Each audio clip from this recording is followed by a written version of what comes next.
আসসালামু আলাইকুম দর্শক। অদ্ভুত এই দেশে আরো কত অদ্ভুত কর্মকাণ্ড আমাদের দেখতে হবে। এই দেশে থানার ওসির সামনে বসে ওসিকে হুমকি দেয় যে আমরা থানা জ্বালিয়ে দিয়েছি, পুলিশকে জ্বালিয়ে দিয়েছি, আমরা এই সরকার বসিয়েছি, এই সরকার আমরা বসিয়েছি। আমি সেদিন একটা আলোচনায় বলছিলাম না যে আপনারা অহেতুক বেরসিক জনগণ কেন মবকারীদেরকে, চাঁদাবাজদের আপনারা ঠেকাতে যান, কেন তাদেরকে ধরে পুলিশে দেন? এটা তো কোনো মানে হয় না। কারণ তারা মনেই করে মব করা, চাঁদাবাজি করা তাদের অধিকার।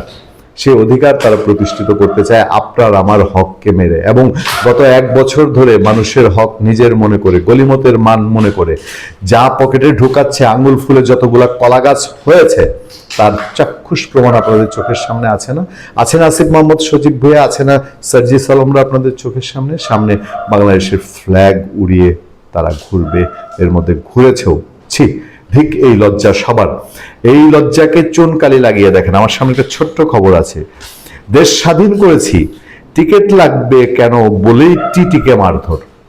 কারা করেছে অনুমান করতে পারছেন? খবরটা একটু শুনে নেন আপনারা।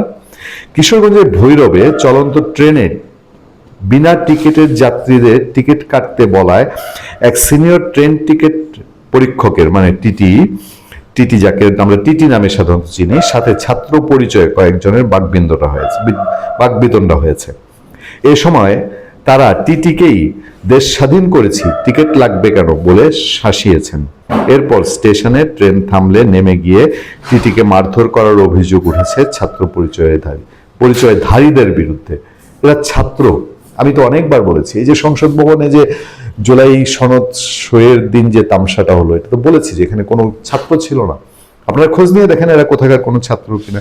আগে ছাত্রলীগ নামধারী ছাত্রলীগ হতো না, ছাত্রলীগের বুড়া বেটারা ওই কোথাও একটা নাম খালি দস্তখত থাকতো, একটা কোথাও ভর্তি হয়ে থাকতো, রাজনীতি হোমিওপ্যাথি কলেজে গিয়ে ভর্তি হইতো, শেষ বয়সে ল কলেজে ভর্তি হইতো, তারপর বলতে পারতো আমি ছাত্র। এই টাইপের ছাত্র হলেও হতে পারে। সোমবার বিকেলে ভৈরব রেল স্টেশনের এলাকায় এই ঘটনা ঘটে। এদিকে টিটিকে প্রকাশ্যে মারধরের ঘটনার একটি ভিডিও সোশ্যাল মিডিয়ায়, সামাজিক যোগাযোগের মাধ্যমে ছড়িয়ে পড়লে এলাকায় ব্যাপক চাঞ্চল্যের সৃষ্টি হয়। জানা যায় বেলা 3টার দিকে ঢাকা থেকে ছেড়ে আসা চট্টগ্রামী চট্টলা এক্সপ্রেস ট্রেনটি বিমানবন্দর স্টেশন পার হওয়ার পর টিকিট চেকিং শুরু করেন রেলওয়ের senior TT Tasjim Faraji. Tongi station ছাড়ার পর 8-10 জন যাত্রী নিজেদের ছাত্র পরিচয় দিয়ে টিকিট ছাড়াই ভ্রমণ করছেন বলে জানান। টিটি তাদের টিকিট কাটার অনুরোধ করলে তারা বাকবিতণ্ডায় জড়িয়ে পড়েন। এ সময় ছাত্র পরিচয়ধারীরা টিটিকে শাসান।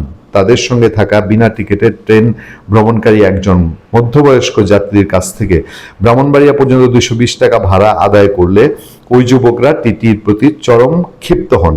কিছুক্ষণ পর ভৈরব বাজার জংশন স্টেশনে ট্রেনটি পৌঁছালে টিটি গাড়ি থেকে নামার পর ওই যাত্রীরা টিটিকে স্টেশন এলাকায় এলোপাথারি মারধর করে। চিন্তা করবেন, এগুলো কিন্তু নর্মালি আমি নির্বিকার পড়ে যাচ্ছি, কিন্তু ঘটনার প্রতিটা পরতে পরতে সমাজকে কোথায় অবক্ষয়ের দিকে নিয়ে গেছে এই সকল স্বাধীনতাবাদীরা, একটু ভাবার চেষ্টা করবেন। ঘটনার প্রত্যক্ষদর্শী স্থানীয় কয়েকজন বাসিন্দা জানান, ওই যুবকদের মারমুখী আচরণ থেকে তারা টিটিকে উদ্ধার করেন। তারা বলেন, আমরা না বাঁচালে আজ বড় কোনো দুর্ঘটনা ঘটে যেত।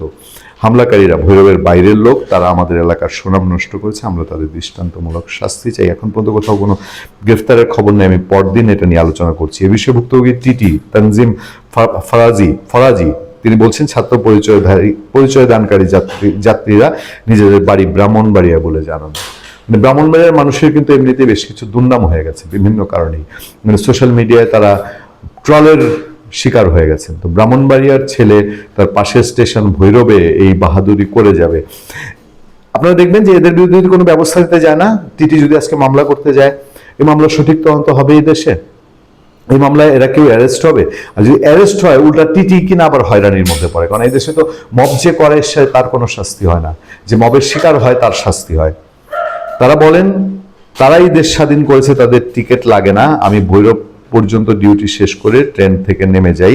ভৈরব রেলওয়ে স্টেশনের পাশের মসজিদে নামাজ পড়তে যাওয়ার মুহূর্তে ওই যাত্রীরা এলে আমাকে ব্রাহ্মণবাড়িয়া উঠিয়ে নিয়ে যেতে চায়। আমি না যেতে চাইলে আমাকে এলোপাথারি মারধর করে। আমি ঊর্ধ্বতন কর্তৃপক্ষের সঙ্গে কথা বলে আইনি ব্যবস্থা গ্রহণ করব, তবে আমি তাদের পরিচয় জানতে পারিনি। ভৈরব বাজার রেলওয়ে জংশনে বলছেন, আমি আপনাদেরকে এইটুকু কমিটমেন্ট করতে পারি, আমি এই মামলা হয়েছে কিনা পরবর্তী ফলোআপ সম্পর্কে ভৈরব ব্রাহ্মণবাড়িয়া যেহেতু আমাদের খুব আমাদের সোর্সের যোগাযোগ আছে, আমি খোঁজ রাখার চেষ্টা করবো। সত্যি আমার জানার আগ্রহ শেষ পর্যন্ত কি ঠিকই তার প্রতিকার পাবেন কিনা। ভালো থাকবেন, সুস্থ থাকবেন। আপনার সাথে আমি আতিক রহমান, পূর্ণিয়া।